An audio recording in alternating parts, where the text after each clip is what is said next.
This podcast is brought to you by Audible. Have you been wanting to read more, but don't seem to have the time? Well, with Audible, you can read your books without having to find the extra time in your busy schedule. Stuck in traffic on your way home from work? Why not marathon the Harry Potter books? In the gym and want to learn about the First Lady? Well, you can listen to Becoming Michelle Obama while doing leg day. And if you go to audibletrial.com/cultivate, you get a month free of Audible. That includes 1 credit that you can trade in for any audiobook of your choice, access to thousands of audiobooks free to listen to with your account, and best of all, you have access to all of your favorite podcasts in the app as well. So be sure to go to my link, audibletrial.com/cultivate. That's CULTIV, the number 8, to sign up for a free month of Audible and start reading today. Thank you, Audible, for supporting this show. We are Cultivate. Cultivate. We are Cultivate. The Oracle Network.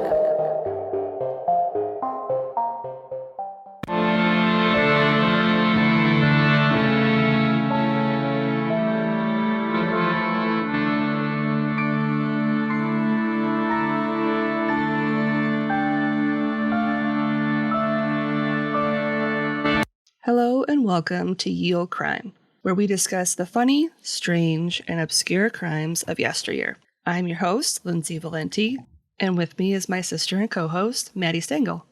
Hello. Good morning. Good morning. I'm raw dogging this morning with no coffee, so prepare for all the enthusiasm. Try really hard, but I have a feeling this is the last week of Wicked Mock Madness, right? Yes, it is. Ooh. Did you save the best for last? Kinda. Maybe. I don't know. You be the judge. You should just say yes. Yes, I did. You be the judge. Awesome. I think so. I'm ready.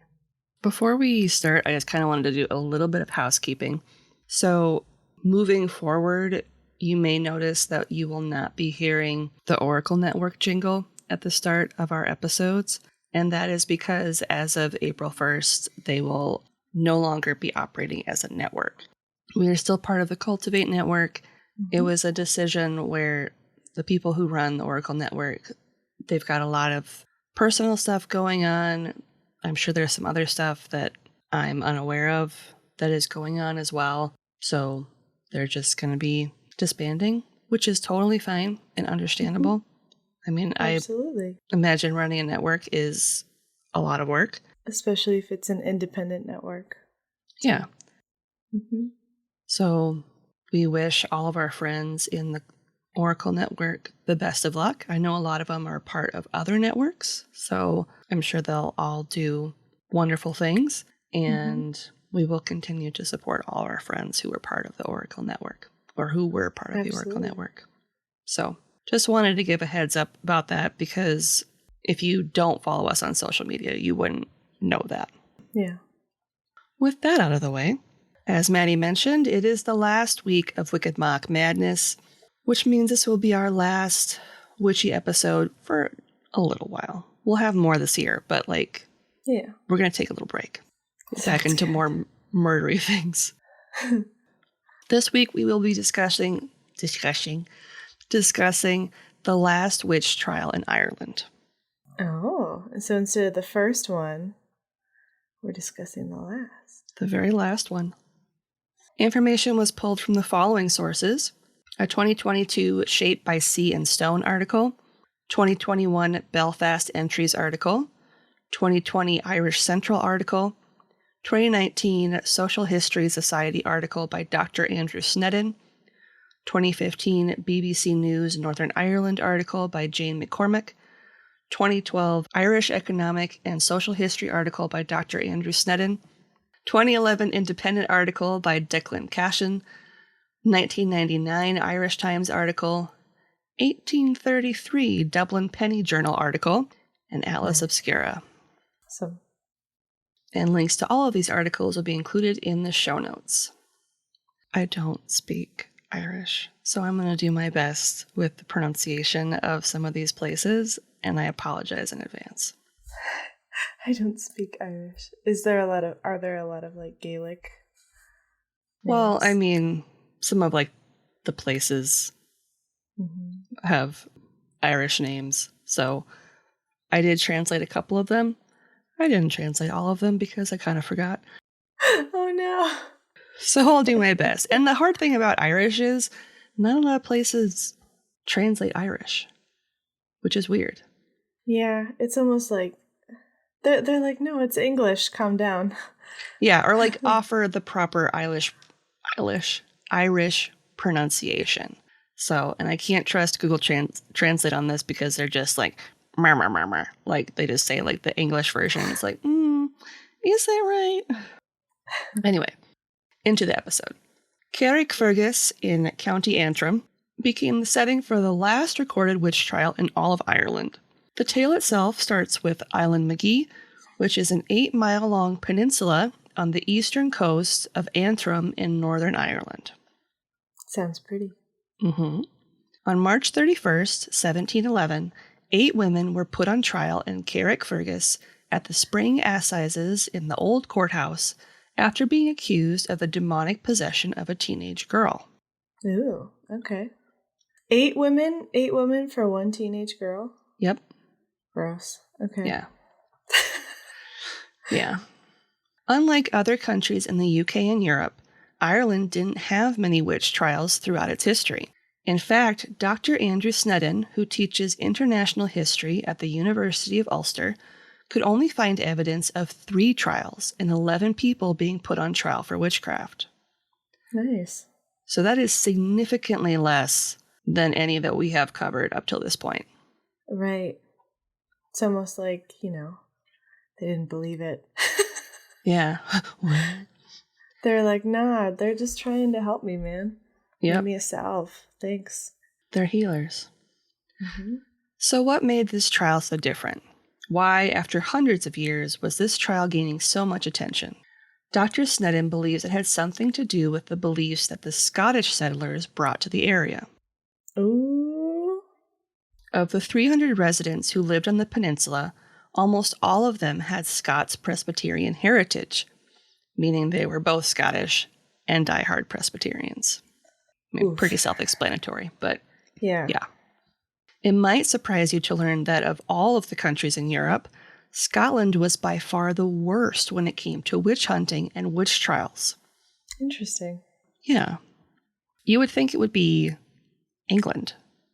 But yeah, just because England loves to fight. Yeah. They just like to fight. We're going to conquer this. Why? Because we feel like it. Well, and if you think about the reign of, like, Queen Mary I, she loved hanging and burning people. That was kind of like her jam. Yeah. That was her show. Yeah. She was like, I love this so much. Season 3! Around 3,800 people were accused and prosecuted for participating in witchcraft in Scotland. And of those, 3/4 of them were put to death via strangulation and burning. Oh, yeah. Yeah. Saving firewood. Yep. Well, you got to kill them twice, remember? Mm-hmm. It was Scottish settlers that introduced the idea of quote-unquote dangerous witches to the Irish people, who up until that point only had one type of witch in their Gaelic Irish culture, and that was the butter witch. I love this so much. A butter witch? Yeah. Oh my god, does she bring snacks? No, I wish. She brings bread and she's like, let's share this. The butter witch stole milk's ability to churn into butter, and they would turn themselves into hares and steal the milk and or the butter that had been churned. So they just snatch your butter. Or your milk, yeah. Okay, butter witch, that's kind of a... Or they would prevent your milk from churning into butter. What a dick move. They're just like milk and butter tricksters. Yeah. I suppose a lot of like Irish folklore is filled with lots of little tricksters to help like lose your things and move things around in the middle of the night. Yep. Kind of harmless but frustrating creatures. Like pranks, yeah. So I just thought... And the butter witch sucks. You just want bread and butter in the morning. It turns into like a giant rabbit, and I'm just like, I love that. It's adorable. Just a rabbit that eats way too much butter. It's cholesterol. Just It's a through the giant roof. rabbit with a permanent like butter stain on its mouth. And it's constantly just going, blah, blah, blah. I'm the butter witch. Blah, blah, blah. It's got a constant milk mustache. Add more salt to your butter next time. Blah, blah, blah, blah. Just gonna throw this out there. When it comes to the case in question, the origins date back to 1710, when Mary Dunbar arrived in Island Magee from Castlerea in Belfast. The 18-year-old had moved to the home of her cousin, Jane Haltridge, following the death of her mother-in-law, Anne. The cause of death? Okay. Witchcraft. So we see the beginning of the avalanche. Yes, this is the very beginning. This is a bizarre story, so buckle up. The house, known as No Head House, was also suspected of being haunted. However, by a bunch of no-heads? Just a bunch of no-heads and a giant rabbit eating butter. Yep. Perfect. Before we dive into the story of Mary, we need to travel back a little further. So I'm going to tell you a little bit more of the history of the house and of Anne, who was the mother-in-law that passed away. Okay. In the fall of 1710, Anne Haltridge was being tormented by something she couldn't see. This unseen entity would throw rocks and turf at her bed, and the curtains in her bedroom would flap on their own as if in a terrible storm, though no wind could be found. So some ghost was like, "You're in a big bad storm." Throwing grass and rocks and dirt at her. Yep. Oh, that's mean. Yeah. While sleeping, her sheets and pillows would be torn from her. Unfortunately for Anne, this was just the start of the strange activity. That winter, on December 11th, 1710, a small boy appeared quite suddenly by the fire after just walking right into the house. What?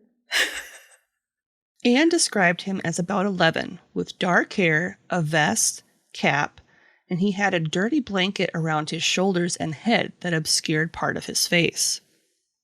Uh-oh. Concerned, she offered him some food and drink, and instead of answering, he ran and danced through the house, across the courtyard, and into the barn.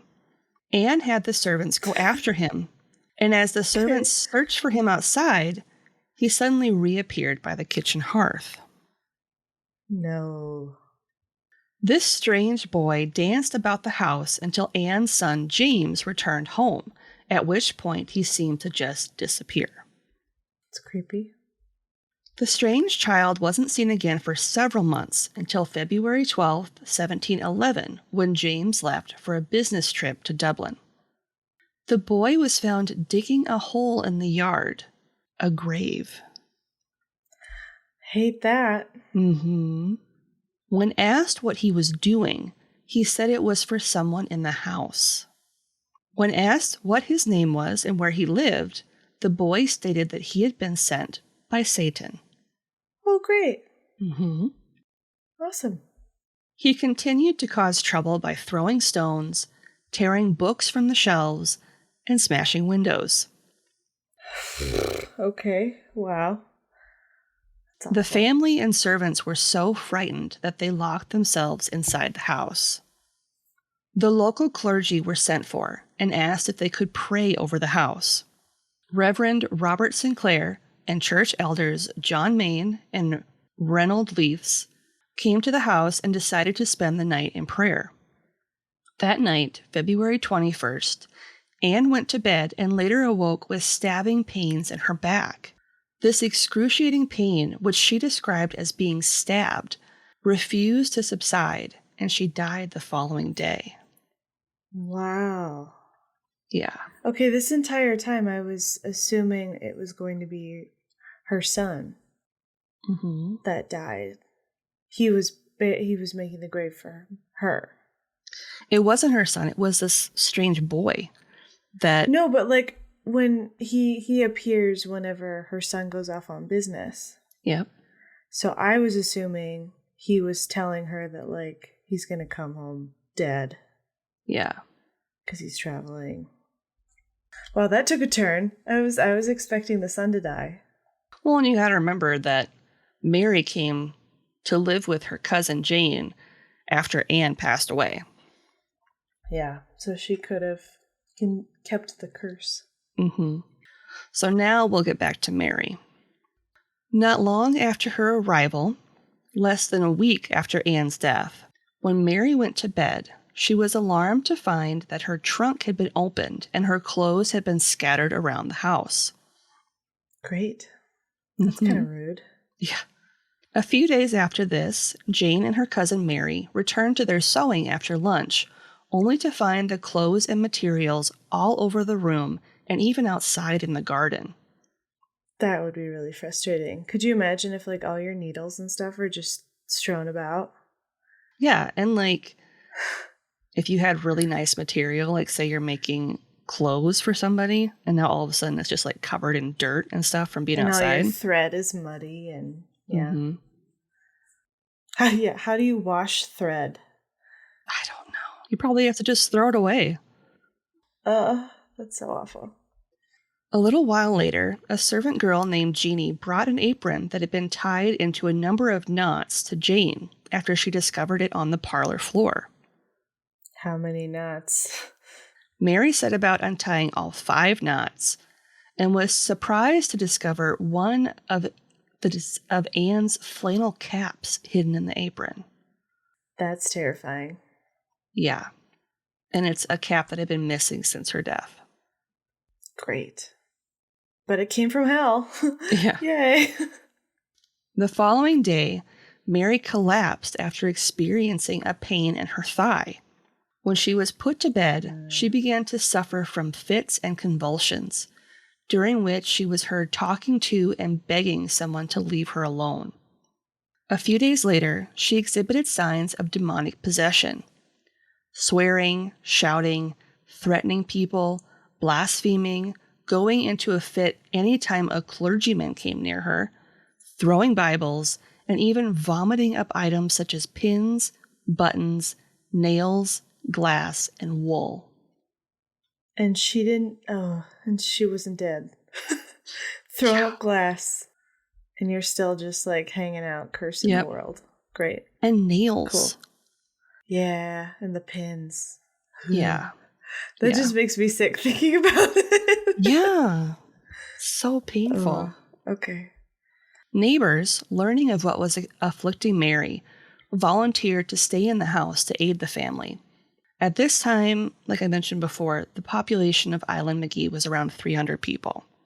Okay. So it's, it's a fairly small community, but obviously people kind of knew each other and they were willing to help. Like a demonic possession happens. They're like, we'll help. The Butter Witch didn't come to my house. Here. Records from the trial describe some of the bizarre activities witnessed at the home as follows. Quote, it was also deposed that strange noises as of whistling and scratching were heard in the house, and that a sulphurous smell was observed in the rooms. Nope. That stones, turf, and the like were thrown about the house, and the coverlets frequently taken off the beds and made up in the shape of a corpse. Absolutely not. Question. Yeah? With the turf and dirt and rocks thrown about in the house, do you know if it was very common to have like wood floors, or did they have dirt floors in their house? They would have had wood floors. Okay. So this is they're just like appearing into the house then at that point. Yep. Okay. Got it. And that a bolster, which is a tube-like body pillow, once walked out of a room into the kitchen with a nightgown on it. Quick, somebody call me beautiful. Nobody's going to comment on my nightgown. It's very nice. Yes. The devil made it himself. It's so lovely. It's made of itchy flannel. The Butter Witch calls it a masterpiece. Mm-hmm. It likewise appeared in evidence that in some of her fits, 3 strong men were scarcely able to hold her in the bed, that at times she vomited feathers, cotton yarn, pins, and buttons, and that on one occasion she slid off the bed and was laid on the floor as if supported and drawn by an invisible power, end quote. Yeah. It seems like whatever's possessing her is really keeping to the sewing theme. Mm-hmm. Really mocking her work, especially if they just put her nightgown on a pillow. Yeah. Well, I'm sure those were some of like the easiest things on hand, you know. Manipulate. Mm-hmm. After being examined by local doctors, they concluded that her condition was not physical, but supernatural. So on March 13th, 1711, Mary was moved to the home of Mr. Stannis in Lairn to see if a location change would rid her of whatever was tormenting her. Pretty sound logic. Mm-hmm. Unfortunately, the change in residence did nothing to lessen the symptoms. Oh. So whatever it was attached to Mary. And roughly how long has she been tormented by now? A few weeks. Ugh. Oh Yeah. my gosh. That'd be devastating. Prior to the trial, Mary stated that 8 women appeared to her in spectral form. And even though the act of using spectral evidence in witch trials was falling out of favor in England, it was one of the main arguments and proof of witchcraft in the 1711 trial. The following is a section of transcript regarding the specters. Okay. Quote, "The afflicted person being in the month of February 1711 in the house of James Haltridge, Island McGee, found an apron on the parlor floor that had been missing some time, tied with 5 strange knots, which she loosened. On the following day she was suddenly seized with the violent pain in her thigh, and afterwards fell into fits and ravings, and on recovering said she was tormented by several women, whose dress and personal appearance she minutely described. Shortly after, she was again seized with the like fits, and on recovering she accused 5 other women of tormenting her, describing them also. The accused persons being brought from different parts of the country, she appeared to suffer extreme fear and additional torture as they approached the house," end quote. Oof. We need to remember that the only person who saw this quote-unquote spectral possession was Mary herself. Yeah. And seeing as she was new to the area and would have never had a chance to meet these women before, the claim of spectral evidence was permitted. Yeah. I can see that. I can see how it would be shocking enough Mm-hmm. for her being totally new and being like, how do you know this person? How is it that you've seen these people before? Well, and not only that, but some of the people she accused didn't even live on the island. Oh, wow. They were from the mainland. That's crazy. The authorities, perhaps learning from the mistakes of other cases in the past, conducted a test for Mary to see if she would truly be able to detect the women she accused. She was blindfolded, after which a parade of women came in to touch her, since it was believed that those possessed by a demon would go into fits when touched by a witch. Surprisingly, Mary picked out each of the 8 women she claimed had bewitched and attacked her, convulsing when they would be brought close to her. Whoa. Yeah. Okay. Yeah. That's not great news for those 8 women. Yeah. According to a report written by Samuel McSkimmon, who is a historian of Carrickfergus, the 8 accused women were Janet Mean of Braid Island, Janet Latimer from the Irish quarter of Carrickfergus, Janet Miller from the Scottish quarter of Carrickfergus, Margaret Mitchell of Kilroot, Catherine McCalmond, Janet Seller nee Liston, Elizabeth Seller, and Janet Carson. The last 4 women were all from Island McGee. Okay. Would you be shocked if I told you that each of the women were poor and marginalized? What? Never. There is a reason that the stereotype of a witch being an old woman has persisted for as long as it has. Most of the women were elderly and had previously made claims that they had some form of power. Got it. So I don't know if that meant medicinal power, like they were healers. Yeah. I don't know. Okay. 3 of the accused were known to imbibe alcohol, which in the 1700s wasn't considered ladylike behavior, Ooh, okay. as well as swear and smoke tobacco. How dare. Additionally, several of them fell short of the traditional standards at the time of beauty, and a good number of them were also disabled, such as Elizabeth Seller, who was lame. Heaven forbid. If you compare these women to Mary, a young, intelligent, beautiful woman, it's easy to see how people could have been swayed to believe in her claims. Yeah, especially if there's already a pre-established prejudice against all of those women in some way. Mm-hmm. And she's new. She's new to the town. Yep. Mm-hmm. In the book, The Witches of Island McGee, Charles McConnell states, quote, "The 8 poor wretches who stood in line at the bar were bedraggled and showed signs of their incarceration. They possessed such a strange variety of ill looks, and from their diabolical appearance, anyone could have assumed this alone would give grounds for suspecting them of witchcraft.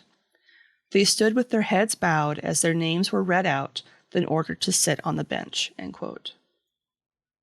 During the trial, the defense argued that the women were, quote, "mostly sober, industrious people who attended public worship, could repeat the Lord's Prayer, and had been known to pray both in public and in private, and that some of them had lately received communion." End quote.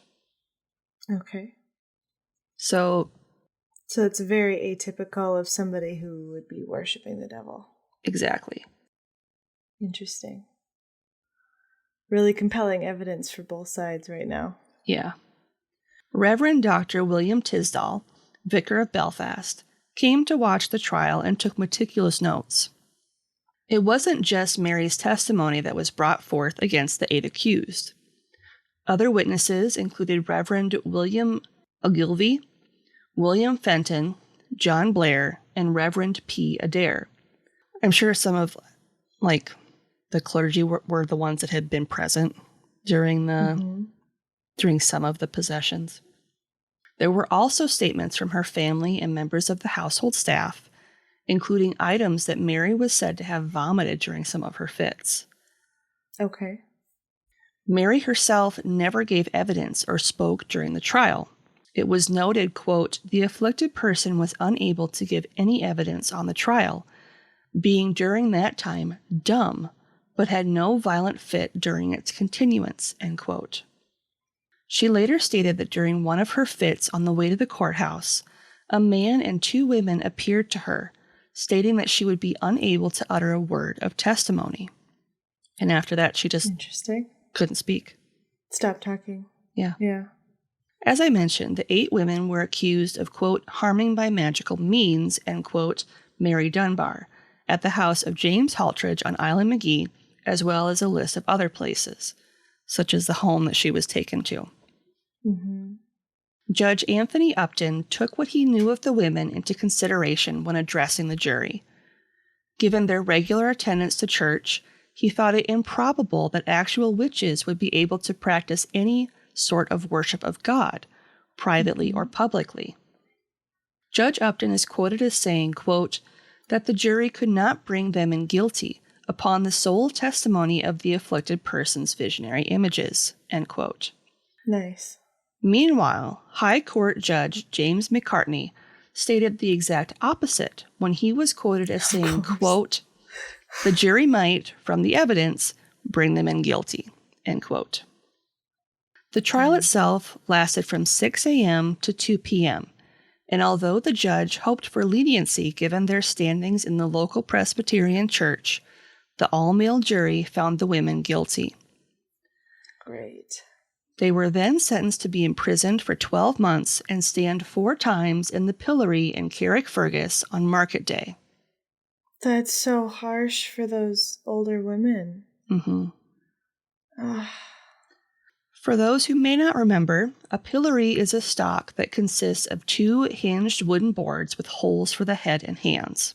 The accused would be forced to endure public humiliation, although other methods could also be used, including whipping, branding, or even the removal of fingers and ears. Ooh. You could be Dang. put in the pillory not just for witchcraft, but also for committing perjury or theft. Yeah, I was just going to say, I remember a lot of thieves going in there. Yep. And adulterers, too, sometimes, right? Yep. In Like other women. countries, yeah. According to the Irish 1586 Witchcraft Act, they would have been ordered to serve time in jail for a year and spend time in the pillory at least 4 times on market days for a first offense, which is what they were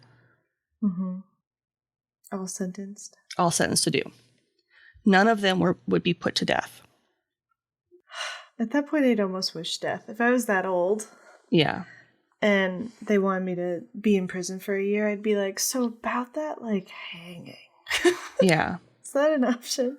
yeah. Because like prison conditions at that time were horrendous.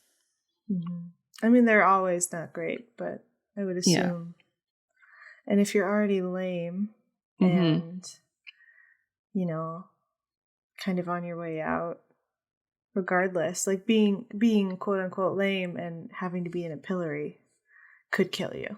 Yeah, you'd be like hanging by your wrists and your neck because you wouldn't be able to stand. Yeah. Yeah. And who knows how long they had to stand there, too.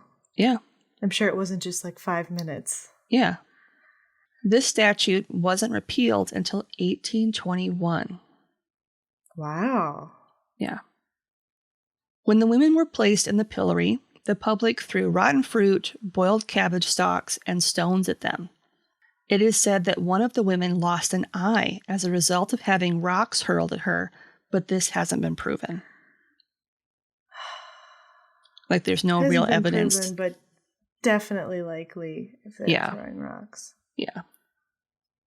Dr. Snedden believes that Mary, surprise, surprise, was making all of it up based on testimony that had been published regarding the Salem trials in Massachusetts from 1692 and a case from Scotland in 1696 that resulted in 7 people being put to death.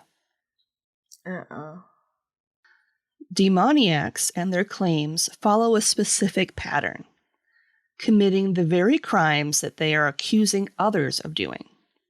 But because these crimes are being committed against them and not by them, they can essentially do whatever they want because they're not morally responsible for their actions. Oof. What a way to start a new life in a new town. Right? So why? Why go to these lengths to take the lives of innocent people or to just punish innocent people? The answer is simple. To be seen. Mary had just moved to Ireland from Scotland and was basically invisible. This was her chance to make a name for herself, and by utilizing the words of clergy and medical professionals who were called in to verify that her condition was supernatural and not physical, she was able to capitalize on the age and gender tensions that were already brewing. Awesome. The story of Mary doesn't end with the trial. After the conviction was set, her speech magically returned to her, and following the trial, she returned to her mother's home in County Down. On April 8th, Mary claimed she'd seen the man who had attacked her the day of the trial, and that he'd threatened to kill her if she reported him. Okay. On April 12th, she suffered another fit that resulted in her accusing the specter of stabbing her with a broken butcher's knife. When her shoulder was inspected, there was a mark where she claimed she was attacked. Okay.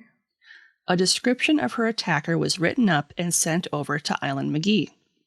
Ironically, the description matched William Seller, who was the husband and father of 2 of the convicted women, Janet and Elizabeth Seller. Of course.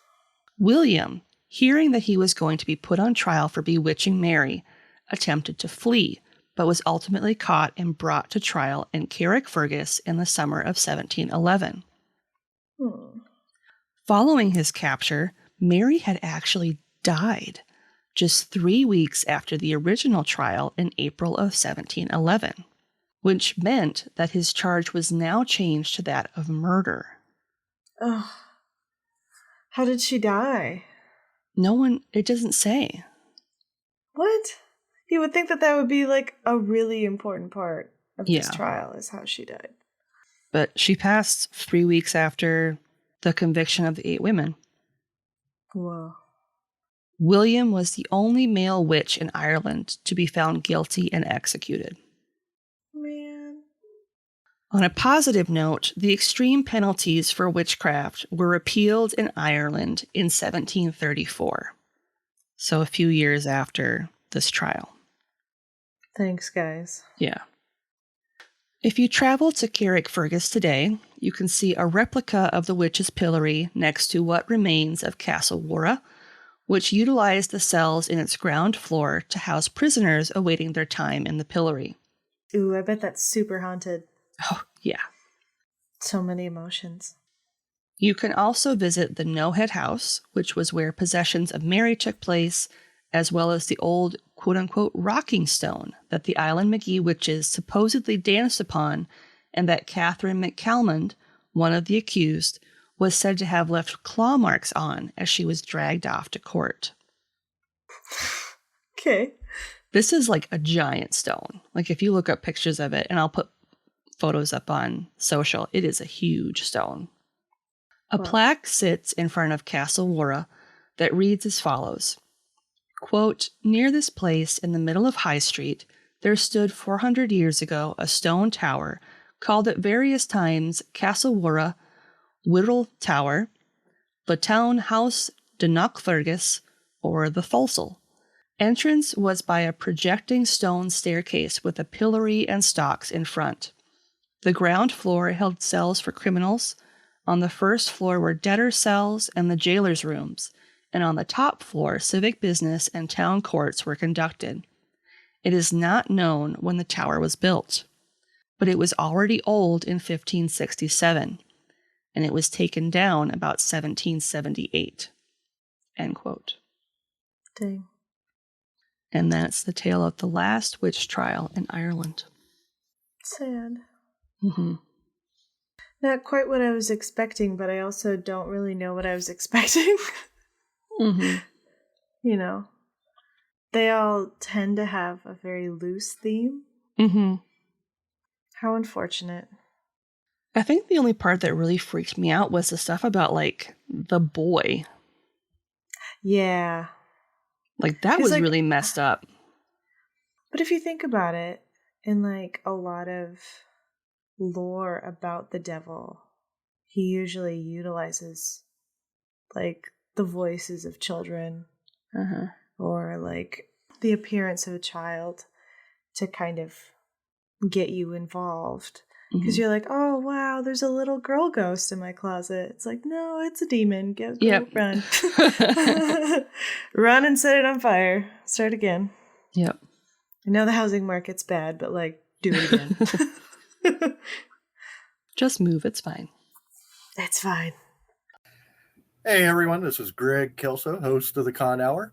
And I'm Amy Ravichandran, one of the co-hosts on the Con Hour, and we bring Comic-Cons to you. So we have anywhere from Comic-Con creators and guests all over the Comic-Con world, as we like to call it, and we bring them to you, whether you get some one-on-one time with them live on our show, interviewing them, or if we're live at that convention, we interview the celebrity guests, the creators of that Comic-Con, along with all of the vendors that are there. So this is definitely something, if you happen to be like us, and we cannot make it out to all these Comic-Cons, but we love the Comic-Con world, the conventions, the whole atmosphere and family of the Comic-Con world. This is the show for you. So make sure that you join us and see who we're interviewing next and where we're going to be at next. So hit that subscribe button along with the bell so you get notified the next time we are live. And we cannot wait to have you be part of the conversation on the Con Hour. Until our next show, adio. This week's podcast plug is the Con Hour podcast. The Con Hour covers all your convention and panel needs and wants. The majority of the shows are live. Since they're Texas-based, the bulk of the cons they cover are in Texas. But they also cover ones kind of all over the place. Yeah. Not only do they cover conventions, but they also conduct interviews with actors, actresses, authors, artists, musicians, singers, songwriters, and cosplayers. Nice. So if that's something you're interested in checking out, we will have a link in the show notes. Cool.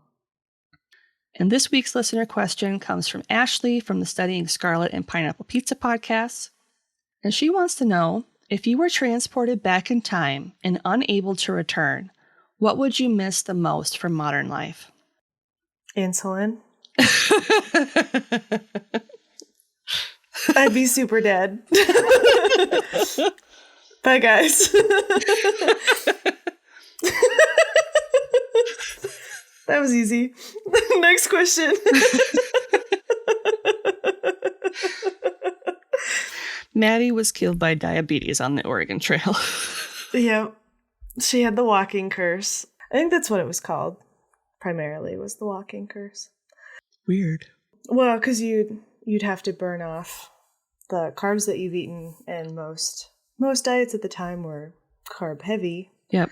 And so people would call it like some sort of curse or affliction, because you'd have to walk for miles after breakfast, and you'd have to walk for miles after any time you ate.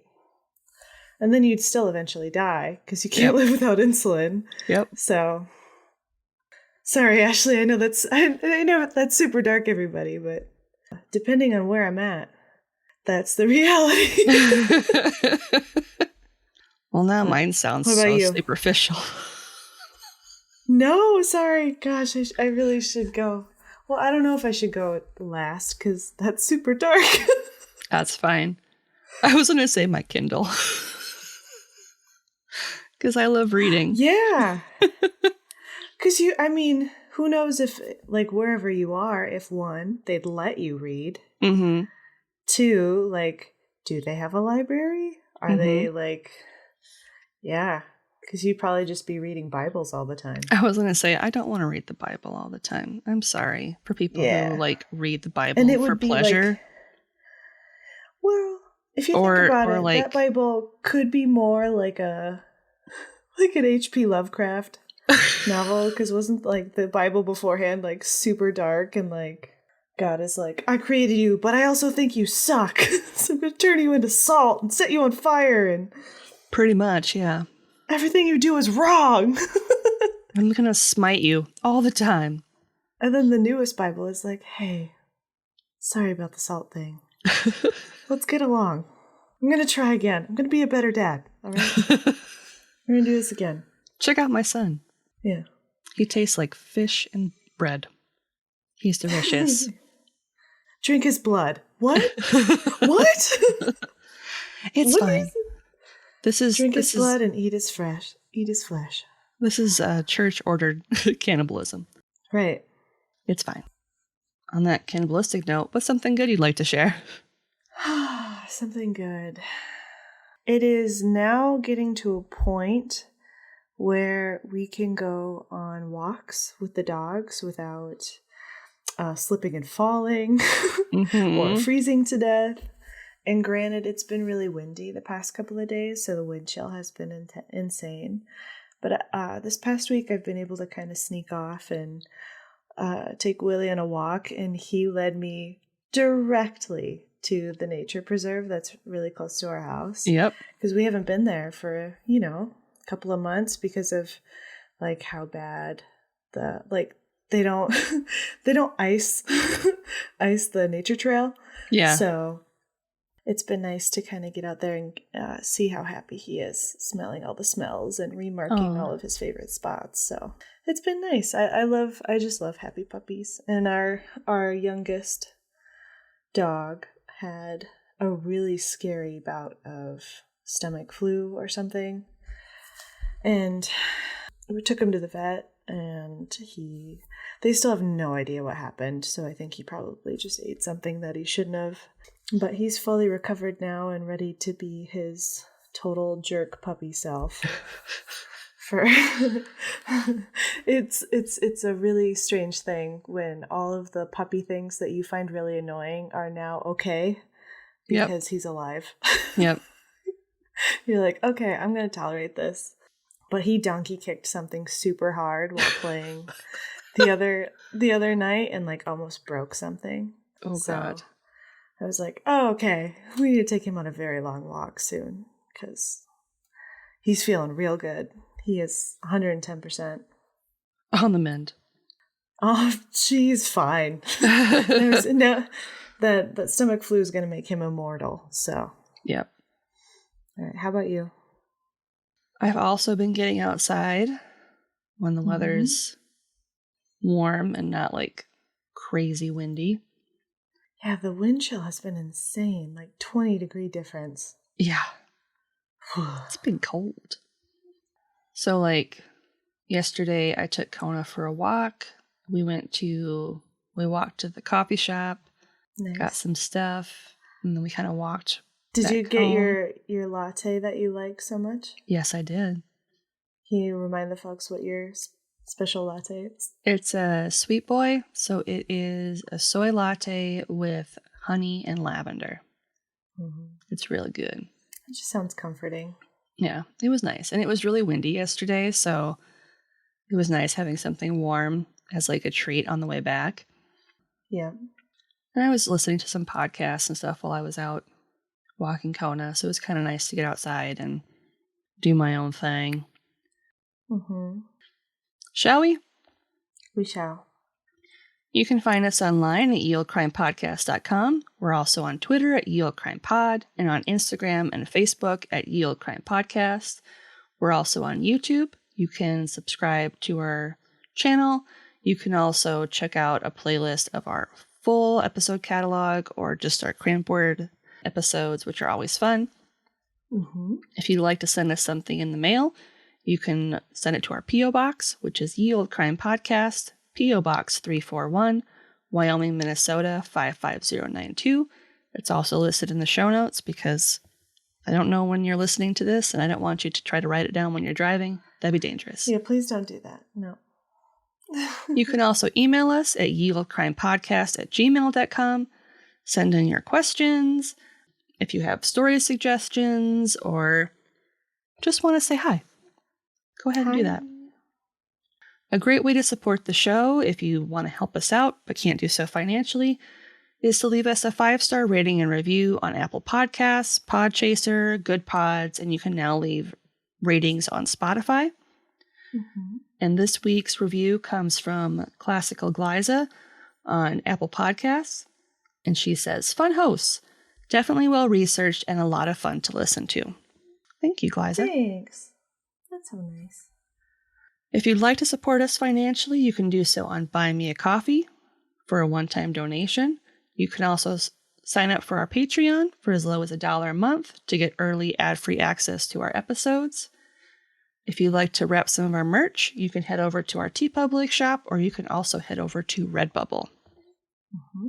And on that note, as always, I'm Lindsay. And I'm Madison. And we'll see you next time with another tale As old as crime.